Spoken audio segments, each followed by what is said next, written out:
Wow, sa dami ng bunga. Paano ka naman hindi matutuwa nito? Ang lalaki pa ay sos eh. O, diba?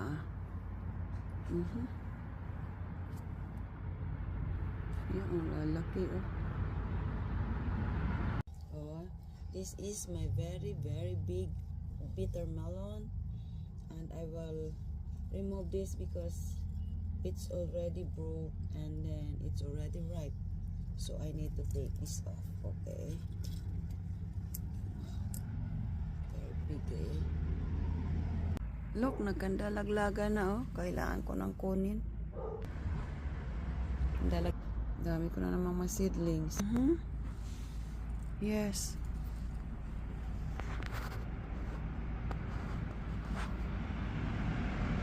Dami nang sa... Ito ng bunga ng aking mga ampalaya. Oh, dami.